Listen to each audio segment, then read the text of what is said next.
প্রথমে আগে একটু উপলব্ধি বলতে চাই যে এই শ্লোকে আপনি বললেন যে দেহগত অবস্থার কথা বর্ণনা করা হয়েছে, তার মানে জীব কি করে সে জন্ম জন্মান্তরে বারবার আবর্তিত হয় এবং আবর্তিত হয়ে কি করে সে ইন্দ্রিয় এবং মনকে আশ্রয় করে শরীরের মাধ্যমে বিষয়গত বস্তু উপভোগ করে। এই শ্লোকে সেটাই উপভোগ করা হয়েছে।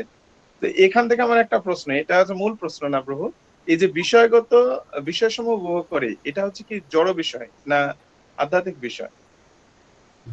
আপনার আলোচনা করে জড় বিষয় নিয়ে। জড় বিষয়, ওকে, থ্যাংক ইউ। আমার যেটা প্রশ্ন ছিল প্রভু, এই যে যে স্লাইডটা দেখালেন ইন্দ্রিয় গোচরের আগের স্লাইডে একটা ভাষা ছিল যে ইন্দ্রিয় মন এবং বুদ্ধি স্তব্ধ হয় তখনই আত্মা প্রকৃত রূপে প্রকাশিত হয়। তো এই যে ইন্দ্রিয় মন এবং বুদ্ধি যখন স্তব্ধ হয়, এই আত্মা প্রকৃত রূপে প্রকাশিত হয়। তার মানে আত্মা আত্মা কি বন্ধনের মাধ্যমে থাকে প্রভু? এখানে আমার মানে মনে হচ্ছে যে যে ইন্দ্রিয়র দ্বারা কি আত্মা পরিচালিত হচ্ছে, মন দ্বারা আত্মা পরিচালিত হচ্ছে, না বুদ্ধি দ্বারা আত্মা পরিচালিত হচ্ছে? এখানে তো মনে হচ্ছে যে এই আত্মাটা ওই তিনটার বন্ধনে আবদ্ধ হয়ে যাচ্ছে, এরকম কি বিষয়? মানে আমি বুঝতে পারলাম না। আচ্ছা বলুন তো, আমাকে ছোট্ট একটা উদাহরণ দিয়ে বুঝে যাবেন, আশা করি আপনি বুঝবেন তাড়াতাড়ি। যেমন মনে করুন একটা ইঁদুর খাঁচার ভিতরে সিঙ্গারা খেতে ঢুকেছে, সিঙ্গারা দিয়ে আছে যে ঢুকে গিয়ে বন্ধ হয়ে গেছে, তাহলে কি যে বদ্ধ হয়ে গেছে না? কিন্তু সে তো মুক্ত ছিল, যেই তার মধ্যে সিঙ্গারা খাওয়ার লোভ হয়েছে ঢুকে মাত্র আটকে গেল, এখন সে ছটফট করছে বের করার জন্য, বের হতে পারছে না, দরজা বন্ধ। কিন্তু আত্মা তো নিত্য, আমরা পড়েছি দ্বিতীয় অধ্যায়ে যখন পড়েছি তখন আত্মাকে এবার নিত্য। বলুন তো আপনি কেন কষ্ট পাচ্ছেন? আপনি তো নিত্য, আপনি কষ্ট পাওয়ার কি আছে? আচ্ছা আচ্ছা, ধন্যবাদ, বুঝতে পেরেছি।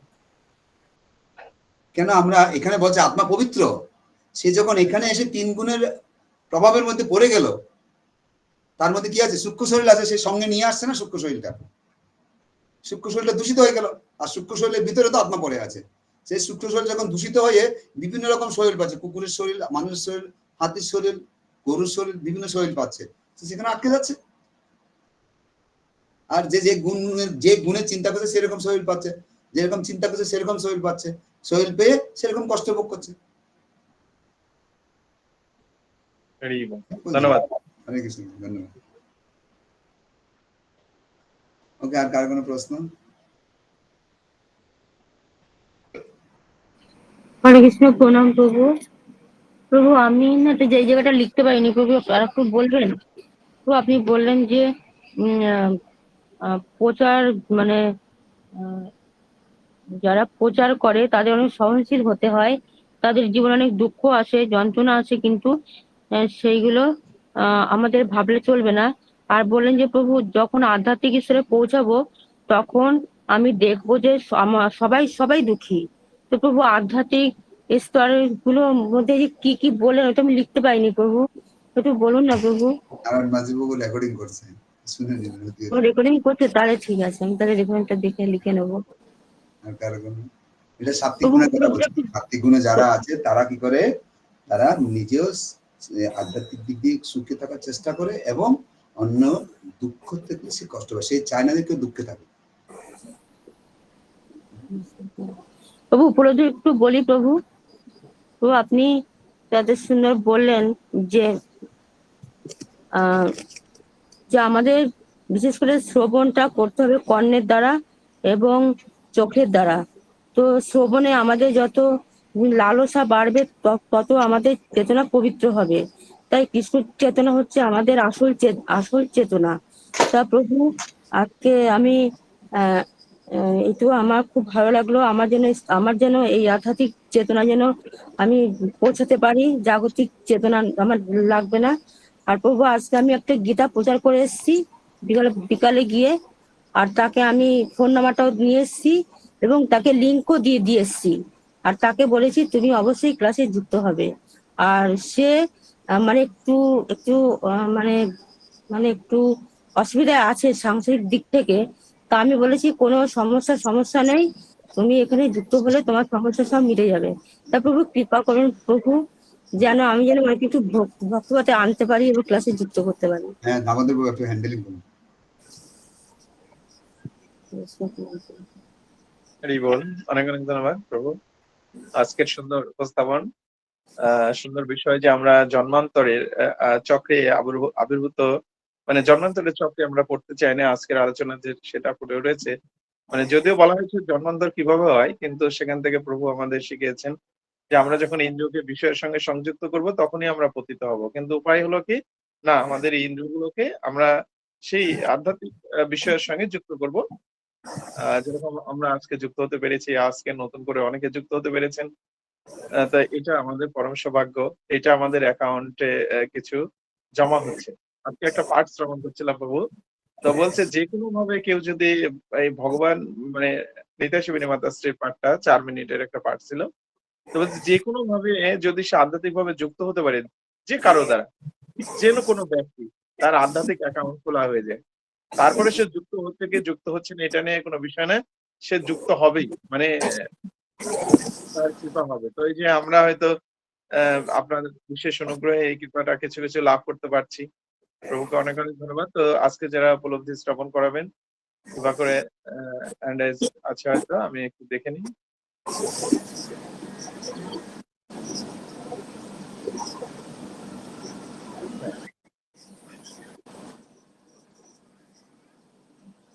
হ্যান্ড রাইজ পাচ্ছি না, তাহলে শুরু করছি।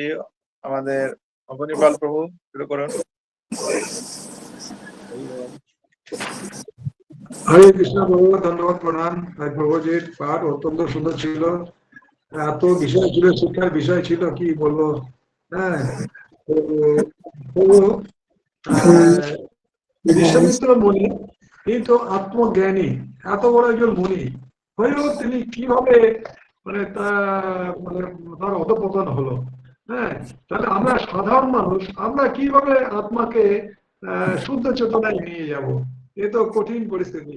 তবে এই একটা কৃষ্ণ ভাবনা অনুসরণ করতে করতে করতে করতে যদি কিছুটা আমাদের উন্নতি হয়, হ্যাঁ, নাহলে তো তার মতো লোক বিপদে চলে যেতে পারে, না গিয়েছেন। হ্যাঁ, এটা কঠিন ব্যাপার আর কি, আমাদের কাছে মনে হয়। হরি বল না, বহু খুব ভালো লাগছিল কিভাবে আমার চেতনাকে শুদ্ধ করবো। এই তো সেটাই হচ্ছে কৃষ্ণ ভাবনাময় আপনার মুখ থেকে বেরিয়ে এসেছে প্রভু। তো কৃষ্ণ ভাবনাময় মনে হচ্ছে কঠিন, কিন্তু আসলে যদি করা যায় এটা অতটা কঠিন নয়। আমাদের সঙ্গে মনমোহন মুরারি প্রভু রয়েছেন। প্রভু হরে কৃষ্ণ, প্রণাম। কৃষ্ণ প্রভু আছেন।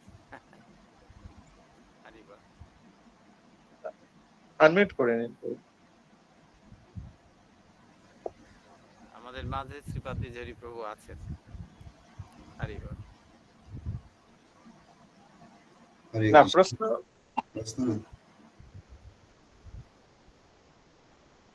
প্রভুর প্রশ্ন ছিল প্রভু। আমাদের অবনী কুমার পাল প্রভুর প্রশ্ন ছিল। প্রশ্নটা ওইটাই যে তার মতো মনির মতো একজন জ্ঞানী, আত্মজ্ঞানী লোক, হ্যাঁ, এত সাধনা করেও তিনি তার অধঃপতন হলো। তাহলে আমরা কিভাবে, আমাদের তো অধঃপতন পদে পদে অধঃপতন মানে হয়ে যেতে পারে আর কি, যা করছি। তবে অনুশীলন করে কৃষ্ণ কথার চিন্তা ভাবনা করে যদি আমরা কিছুটা করতে পারি। হরি বল। হ্যাঁ, এই যে বিশ্বামিত্র মুনির উদাহরণটা হচ্ছে আমাদের জীবনের শিক্ষা, যে আমরা যতক্ষণ পর্যন্ত এই জগৎ থেকে বেরোতে পারছি ততক্ষণ পর্যন্ত মায়া এত শক্তিশালী, যে কোনো মুহূর্তে আমরা মায়া দ্বারা পরিচালিত হয়, এখনো মায়ার দ্বারা পরিচালিত হচ্ছে। প্রভুপাদ আগের শ্লোকের ৮ নম্বর শ্লোকে তাৎপর্য লিখেছে যে যত পর্যন্ত চিন্ময় জগতে পৌঁছাতে পারছো না তত পর্যন্ত এখানে যে কোনো সময় বিপদের সম্মুখীন হতে পারে, মায়া অ্যাটাক করতে পারে। মায়ার শক্তিটা মায়া দ্বারা পরিচালিত। হ্যাঁ, কেউ যখন ভগবত ভক্তি, শুদ্ধ ভক্তি স্তরে পৌঁছাবে, কৃষ্ণ তখন তাকে রক্ষা করবে, কৃষ্ণ তাকে পরিচালনা, যেমন প্রহ্লাদ মহারাজ সবসময় তাকে রক্ষা করছেন, প্রতিটা মুহূর্তে রক্ষা করছেন, বুঝলেন? এই জন্য আমাদের প্রভু বিশ্বামিত্র মুনি আমাদের শিক্ষা দিলেন এটা করে, তাই তো? ও শিক্ষা দেয়নি, ওর জীবনের চরিত্রটা আমাদের কাছে একটা শিক্ষণীয়। আর যে জীবনের প্রভাব, তার যে একটা, যেমন হরিদাস ঠাকুরের এটা আবার সে শিক্ষণীয় নয়। সে হরিনাম করতে করতে যে তার কাছে স্বয়ং মায়াদেবী আসছে, তাকে কিছু করতে পারলো না, সেটাতে শিক্ষা নেওয়া উচিত।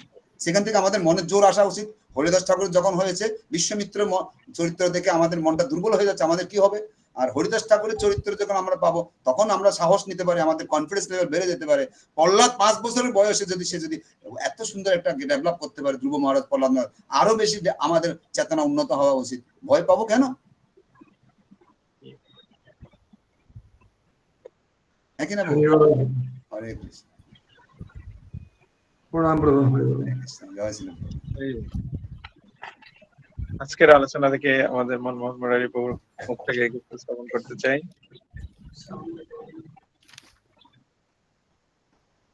প্রভুর দীর্ঘ আলোচনা এবং বিভিন্ন আঙ্গিকে যে আলোচনা, সেই আলোচনাটা আমাদের গোটা অধ্যায়েরই একটা চিত্র এখানে আমরা পেয়ে গেছি। সেখানে যে আধ্যাত্মিক সমাধান হলে জড়জাগতিক সমাধান অটোমেটিক হয়ে যায়। তো আমরা করছি কি, জড়জাগতিক সমাধানের মাধ্যমে আধ্যাত্মিক সমাধান করতে যাচ্ছি, কিন্তু আধ্যাত্মিক সমাধানে যদি আমরা সমাধান করি তাহলে জড়জাগতিকটা অটোমেটিক হয়ে গেছে। তো তাই যে 3 গুণের দ্বারা যে আমরা আবদ্ধ হচ্ছি, এই 3 গুণটা আমরা খুব ভালো করে শ্রবণ আমরা করেছি। আমরা নিজেরাই বুঝতে পারছি যে এখন কোন গুণের মধ্যে আমি কখন অবস্থান করছি। হ্যাঁ, তো সেই গুণ যেন কখনোই আমি তমগুণ বা রজগুণে যে চিহ্নিত হই, সঙ্গে সঙ্গে আমি সেই গুণটাকে যেন কমপক্ষে সত্যগুণে উন্নীত করতে পারি। আর যে উদাহরণগুলি, যে বিশ্বামিত্র মুনি, প্রহ্লাদ মহারাজ, হ্যাঁ, যে এইটা একটা কম্পেয়ার। যেমন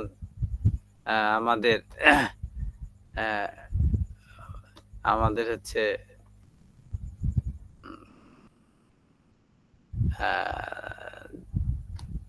হরিদাস ঠাকুর, নামাচার্য ছিল হরিদাস ঠাকুর।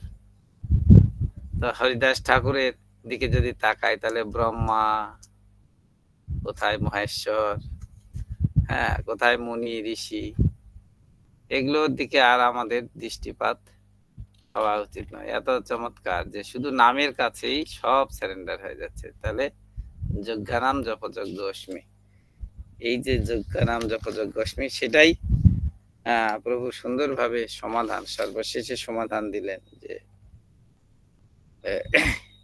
ইন্দ্রিয়, মন, বুদ্ধি এইটা পরিচালিত, এই যে কি দ্বারা পরিচালিত হয়, যদি আত্মার দ্বারা পরিচালিত হয় তাহলে আমরা সিকিউর আছি। আর বিশ্বামিত্র যা কৃষ্ণ চেতনাটাই আসল চেতনা। আর সবচেয়ে বড় যেটা প্রভু অবশ্য বারবার বলেন যে ন বিনক্ষ্যতি, তুমি দীপ্ত কণ্ঠে ঘোষণা করো। এটা আমি খুব ভালোভাবে এটা প্রভু এটা আনন্দ পাই যে আমার মধ্যে যদি দৃঢ়তা না থাকে তাহলে অন্যের মধ্যে সেই দৃঢ়তাটা কিভাবে পার হবে, সে কিভাবে শ্রবণ করবে বা কিভাবে প্রচার হবে বা কি হবে।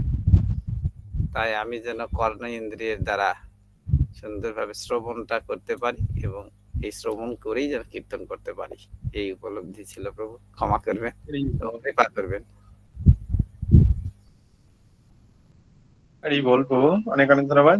আমি অনুরোধ করবো যারা আজকে অনেকে নতুন যুক্ত হয়েছেন, আমরা দেখতে পাচ্ছি বেশ করে নীলকণ্ঠ প্রভু রয়েছেন, রায় কিশোরী মাতাশ্রী রয়েছেন, আমাদের রয়েছেন সোমা সেন মাতা। তো নীলকণ্ঠ প্রভু, যদি আপনি কিছু বলতে চান। হরে কৃষ্ণ প্রভু, প্রণাম। এমনিতেই আসলে আগে তো অনেক যুক্ত ছিলাম, এখন কিছুটা কারণে হয়তো বা সাইড হয়ে গেছে, মানে কাজের একটু চাপের কারণে। যাই হোক, ক্ষমা করবেন। আপনার প্রশ্নের মাধ্যমে প্রভু যেভাবে উত্তর দিলেন তাতে আমার আরো বোঝাটা অনেক সুবিধা হয়ে গেছে যে আসলে আত্মা কি ইন্দ্রিয় এবং মনের দ্বারা আবদ্ধ। প্রভু সুন্দরভাবে বুঝাই দিলেন যে হচ্ছে কি ইঁদুরের যে বদ্ধ হয়ে থাকে, ঠিক সেরকম আমার ওই জায়গাতে একটা শ্লোকের কথা মনে হচ্ছে যে আত্মাকে কাটা যায় না, ধরা যায় না, ছোঁয়া যায় না, কিন্তু তবুও কেন আত্মহত্যা মানুষ বলে। যেহেতু থেকে কাটাও যায় না, ছোঁয়াও যায় না, ধরাও যায় না, তাহলে আত্মহত্যা হয় কিভাবে? তো প্রভুর এখানে উদাহরণের মাধ্যমে আমি বুঝতে পারলাম যে আসলে আত্মহত্যা আমরা করি, তাকে বদ্ধ অবস্থায় রাখিয়ে তাকে বিভিন্ন ধরনের যেগুলো আত্মার খাবার না সেগুলো আত্মাকে খাওয়াই, যেগুলো আত্মার কর্ম না, মানে যেটা আত্মা ভালোবাসে না সেগুলোকে আমরা জোর করি সেখানে আত্মহত্যা হয়।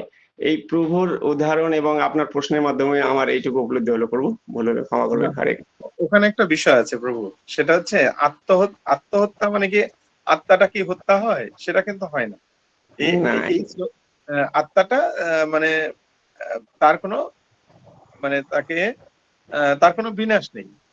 এটা কিন্তু একটা বিষয়। তাহলে আমরা মূর্খের মতো আত্মহত্যা করছি, কিন্তু আমরা আসলে আমাদের নিজের শরীরটাকে শেষ করছি। তো হ্যাঁ, এই শ্লোকের কিন্তু একটা দারুণ মূল লক্ষ্য রয়েছে। যদি আমরা একটু ডিপলি চিন্তা করি, তাহলে আমরা এখান থেকে বুঝতে পারছি যেহেতু জীব একটা নতুন দেহ ধারণ করে, তিনি কি করছে, তার ইন্দ্রিয়গুলো দ্বারা সে বিষয়ের প্রতি আকৃষ্ট হচ্ছে এবং সে বন্ধনে আবদ্ধ হচ্ছে। তো এখান থেকে আমাদের সেই লক্ষ্যটাকে বজায় রেখে আমাদেরকে একটু পজিটিভলি আসতে হবে যে আমরা শরীর নই, আমরা হচ্ছে আত্মা, এটা আমরা জানি। তো এই জীবন শুধু ভোগের জন্য নয়। আপনি যেটা বলছেন যে আত্মহত্যা করছে, তাহলে আমরা ভোগ করে যখন দুঃখ পাই তখনই তো আত্মাকে হত্যা করতে চাই যে না আমি কেন এত করছি, ডিপ্রেশন। তাই এই জীবনটা শুধু ভোগের জন্য নয়। আজকের শ্লোক থেকে যেটা বুঝতে পারলাম সেটা হচ্ছে কি না আধ্যাত্মিক উন্নতির জন্য। তো এর জন্য আমাদের কি করতে হবে? আমাদের মনকে, আমাদের ইন্দ্রিয়গুলোকে নিয়ন্ত্রণ করার জন্য সবকিছু আমাদের ভগবানের চরণে সমর্পণ করতে হবে। আর এটা হচ্ছে জীবনের মূল লক্ষ্য। এটাই এখান থেকে আরো সুন্দরভাবে উপলব্ধি হয়েছে বড় সুন্দর। আপনার উপলব্ধি সুন্দর প্রভু, ধন্যবাদ। তো হরে আমরা কৃষ্ণ। প্রভু কোথায় থেকে বলছেন যে না এর আগে আপনি ছিলেন, আমার মনে আছে। হ্যাঁ প্রভু, ছিলাম। এই যে দেশের পরিস্থিতি খারাপ হওয়ার পর থেকে আমি যেখানে কাজ করি সেখানে অনেক চাপের মধ্যে, সিসি ক্যামেরা থাকে সবসময়। আগে তো অফিসে যা যুক্ত হইতাম, কিন্তু এখন আর অফিসে যুক্ত হতে পারি না। হ্যাঁ হ্যাঁ হ্যাঁ, ধন্যবাদ। ঠিক আছে। বাংলাদেশে প্রভু, হরি বল। গাজীপুর। আমাদের সঙ্গে রায় কিশোরী মাতা আছেন, সবাই একটু বলুন। রায় কিশোরী মাতা, আপনার নিজেকে মানে আনমিউট করতে হবে। আহ, আচ্ছা, ঠিক আছে। আমরা মাধুরী রথ মাতা, আপনি কিছু বলতে চান? রিয়া হরে দে মাতা। কৃষ্ণ। হরে কৃষ্ণ প্রভু, প্রণাম প্রভু। সুন্দর আলোচনা প্রভু আজকে করলেন। তো আমরা বুঝতেই পারলাম যে প্রভু যে যে সুন্দর একটা উদাহরণ দিলে, আপনি যে কোশ্চেন জিজ্ঞাসা করলেন যে আহ 3 গুণের বন্ধনে যে আবদ্ধ কথাটা যে একটা ইঁদুরের দিয়ে বললেন, খুবই ভালো লাগলো আমার। এটা যে আমরা মুক্ত ছিলাম, আমরা যেরকম ইঁদুরটা মুক্ত ছিল বাইরে, কিন্তু সে ইচ্ছা করে কি হলো না, যখন লোভ এসছে সেই লোভের বশবর্তী হয়ে যখনই সেই যখন পিঞ্জরার মধ্যে ঢুকে গেছে, সেখান থেকে তার বেরোতেই পারছে না। আমাদের অবস্থাই তাই। আমরা মুক্ত অবস্থায় আহ ছিলাম, কিন্তু লোভ করে লোভ করেছি বলেই তো এখানে কষ্ট পাচ্ছি প্রভু। হ্যাঁ, এইটাই আমরা বুঝতে পারলাম। তো সেই সবকিছুর মধ্যে যে আমাদেরকে, হরে কৃষ্ণ প্রভু। মানে বিষয়ের সঙ্গে আমরা জড়িয়ে পড়ছি। হ্যাঁ, মানে আপনার কথাকেই বলছিলাম যে আমরা লোভ করে বিষয়ের সঙ্গে আরো জড়িয়ে পড়ছি, তাই তো? হ্যাঁ, জড়িয়ে পড়ছি, সেইটাই। আরো সুন্দর উদাহরণ প্রভু দিলেন যে বিশ্বামিত্র মেনকার কথা বললেন, যে এই কামনা বাসনা, প্রভু এই কামনা বাসনার বশবর্তী মানুষ হয়েছে বলেই আজকে সবকিছুতে অধপতিত হচ্ছে। যে বিশ্বামিত্র জোর করে ধ্যান করছিল, কিন্তু সেই ধ্যানটাকে সে জোর করে করছিল মানে ভগবানকে সে অন্তর মধ্যে দর্শন করছে, কিন্তু জোর করে করছে। এই জন্যই তো সে যখনই সেখানে মেনকা এসে যখনই তাকে আকৃষ্ট করছে তার নৃত্যের মাধ্যমে, তখনই কিন্তু যখনই চোখ খুলেছে তখনই তার কামনা বশবর্তী হয়ে গেছে এবং তার রূপে আকৃষ্ট হয়ে গেছে। তো সেই রকম অবস্থা আমাদের সকলেরই হচ্ছে প্রভু, যে আমরা এই জড়জগতে কামনা বাসনার মধ্যে আছি। যতক্ষণ আমরা ভগবানের সঙ্গে যুক্ত না হব, ভগবানের সঙ্গে আমরা সম্পর্ক জুড়তে না পারবো, ততক্ষণ কিন্তু আমরা এই কামনা বাসনা এসব মধ্যে থেকে কখনোই বেরিয়ে আসতে পারবো না। এবং আমাদের এই যে মন মন কে আমরা কন্ট্রোল করতে পারবো না। তো প্রভু আশীর্বাদ করবেন আমরা যেন এই মন কে যেন কন্ট্রোল করতে পারি এবং বুদ্ধিকে প্রাধান্য দিয়ে যেন ভগবানের সেবায় আমাদের জীবনটাকে অতিবাহিত করতে পারি। হরে কৃষ্ণ, প্রণাম। তো মাতাশ্রী, আপনি যে বললেন যে জোর করে ধ্যান করছে, তো সেই সময় তিনি জোর করে ধ্যান করেছেন বিশ্বামিত্র মুনি। তো এই কলিযুগে যদি আমরা জোর করে ধ্যান করি, ঠিক আমাদের মধ্যে কোনো পার্থক্য থাকবে না, তার মতোই হয়ে যাবে। তো যদি জোর একদম করেও প্রভু, হ্যাঁ এই একদম প্রভু। কলিযুগে। আমরা তো সেই রকম যে আমরা যদি জোর করে ধ্যান করবো, আমাদের মন তো চঞ্চল। কখনোই তো স্থির হয়ে লাভ থাকবে আছে না। আমাদের এই কলিযুগে মনে হয় লাভ হবে, আমার মনে হচ্ছে যে জোর করে ধ্যান করলেও লাভ আছে। না একদম প্রভু, হবে না। হবে না। আচ্ছা আচ্ছা, ঠিক আছে। সোমা সেন মাতা,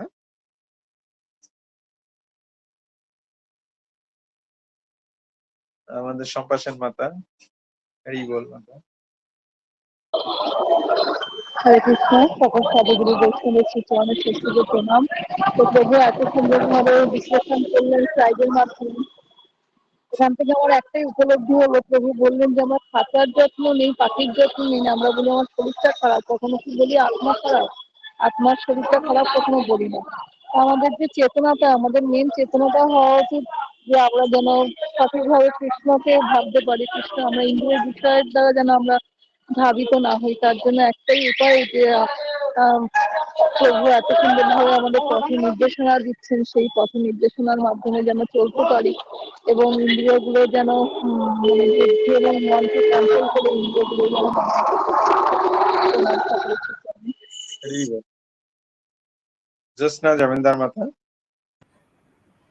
হরে কৃষ্ণ প্রভু, সশ্রদ্ধ প্রণাম। সমস্ত বৈষ্ণবগণের চরণে আমার সশ্রদ্ধ প্রণাম, পথপ্রদর্শক গুরুর চরণে আমার সশ্রদ্ধ প্রণাম। তো প্রভু আজকে খুব সুন্দরভাবে সবকিছু বলেছেন যে চেতনার পরিবর্তনের কথা এবং দেহান্তরের কথা, যে যেমন ভাবে আমরা আমার মনকে করব, চেতনাকে করব, সেইভাবেই আমরা পরবর্তী জীবনে সেই রকমই দেহ প্রাপ্ত হব। কিন্তু আমার এখানে একটা জানার কথা যে আমরা মানে বিশেষ করে আমার কথাই বলছি, যখন আমি এই ক্লাস করি বা ক্লাস পর্যন্ত থাকি বা এই ভক্তি লাইনের মধ্যে এই সময়টুকুর মধ্যে যুক্ত থাকি, ততক্ষণ পর্যন্ত চেতনাটা মনে হয় না আমি তাড়াতাড়ি উঠবো, একটু মঙ্গল আরতিতে প্রত্যেক দিন আমাকে করতে হবে, লেট হয়ে যাচ্ছে, জবটা ঠিক মতো হচ্ছে না।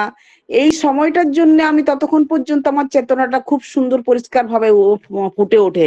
কিন্তু তারপরে যখন আবার এই ক্লাসটা বন্ধ হয়ে যাবে, তখন মানে তখনই আমার আবার চিন্তা হয় যে ঠিক তো আর হচ্ছে না, ঠিক করে উঠতে পারছি না, কেন এরকম হচ্ছে। প্রভু এটারই আমি সমাধান চাইছি যে কি করা যায়।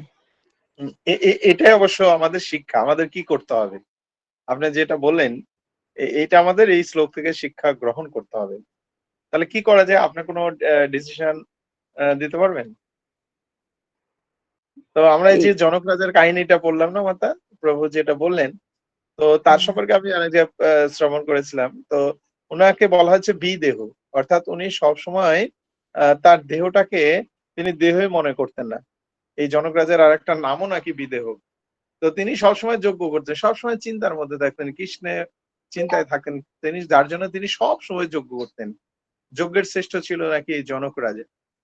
তো এইভাবে হয়তো করতে পারি। তাই কি করতে হবে, আমাদের জীবনে প্রয়োগের জন্য আমাদের কাজ করতে হবে, সবসময় আত্মচিন্তন করতে হবে। অর্থাৎ আমি কার জন্য এসব করছি, কেন এটা করছি। তো এই আত্মাটা বা আমি কেন এখানে এসেছি, এরকম চিন্তা, আত্মচিন্তা, আমার কর্ম কি, নীরবে নীরবে বসে থেকে এই চিন্তাটা যদি করা যায়, তাহলে আমাদের আত্মচেতনার মানে আত্মচিন্তনের একটা মনোভাব গড়ে উঠবে। তখন মনে মনে ভাবা হবে যে আমি আমার যুক্ত হওয়ার যোগ্যতা কার সঙ্গে। তখন মনে হবে যে না, আমার ভগবানের সঙ্গে যুক্ত। এই যে চিন্তন, আত্মচিন্তনটা বাড়াতে হবে। আর কি করতে হবে, এই শ্লোক থেকে প্রভুও বলে গেলেন যে ইন্দ্রিয় নিয়ন্ত্রণের চেষ্টা করতে হবে আমাদের। হ্যাঁ, আমি ইন্দ্রিয়টা চাই, আমাদের বেশি বেশি চাই, কিন্তু আমার ঠিক যতটুকু প্রয়োজন ততটুকু নিলে এনাফ। এই মনোভাবটা আমাদের গড়ে তুলতে হবে। আর কি করতে হবে, মনকে প্রশিক্ষণ দিতে হবে। তো প্রশিক্ষণ, আপনি মনে মনে ভাবছেন যে এটা যেমন মঙ্গল আরতি হচ্ছে না, ঠিকঠাক উঠতে পারছি না বা উঠতে পারছি না। তো এই যে চেতনাটা চিন্তা করছেন, ওটাই সে প্রথমটার মধ্যে ছিল। তো এর জন্য প্রশিক্ষণ দেবো কি করে মনকে, না প্রতিনিয়ত আমরা জপ করব, ধ্যান করব, প্রার্থনা করব, গীতা পাঠ করব, ভাগবত পাঠ করব, কৃষ্ণ কথা শ্রবণ করবে। এর ফলে আমাদের কি হবে, মনটা প্রশিক্ষিত হবে। যেরকম আমরা এখানে শ্রবণ করছি, আবার সকালেও শ্রবণ করেছি, আবার এখানে যুক্ত হয়েছি কিছুটা শ্রবণ করার জন্য, যে না নতুন নতুন কোনো তথ্য, হ্যাঁ অবশ্যই অনেক নতুন তথ্য আমরা এখান থেকে পেয়েছি। আর আমরা সর্বদাই প্রভু বলেন যে কৃষ্ণ ভাবনাময় হয়ে থাকবে। তো এই শ্লোক থেকে যদি আমরা বলতে চাই, আমরা ওই জিনিসটা বলবো যে আমরা দেহ নেই, আমরা আত্মা।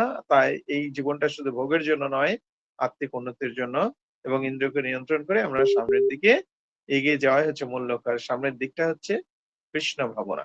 হরে কৃষ্ণ মাতা। ধন্যবাদ প্রভু, ধন্যবাদ প্রভু, প্রণাম প্রভু, ভালোভাবে বুঝতে। হরে কৃষ্ণ। নিবিড় মাঝি প্রভু, হরে কৃষ্ণ, নিবিড় জয় মাঝি শ্রী প্রভু। প্রভুপাদ।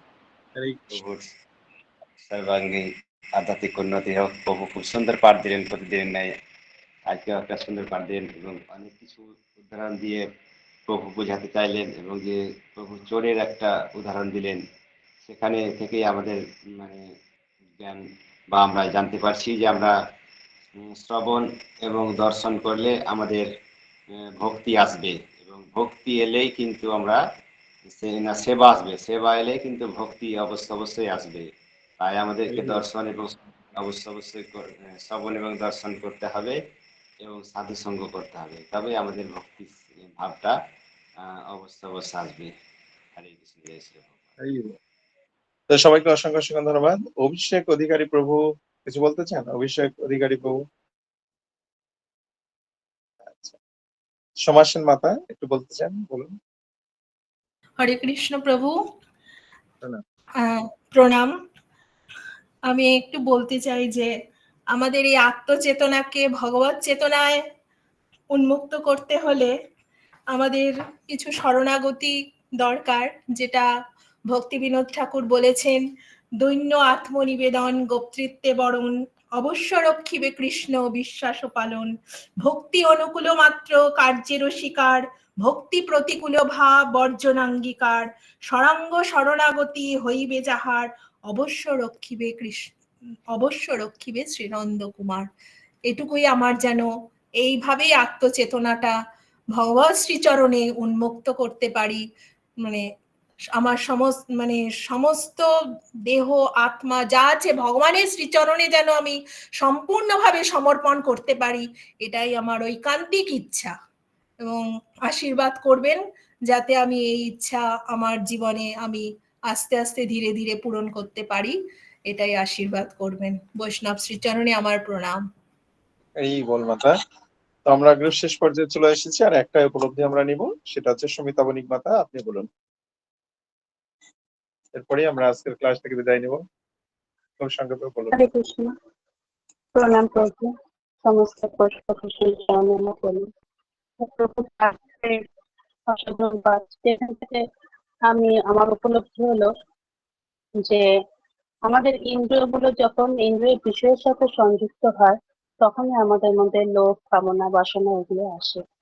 তাহলে আমাদের এর হাত থেকে রক্ষা পেতে গেলে আমাদের বিষয়গুলোকে ভগবানের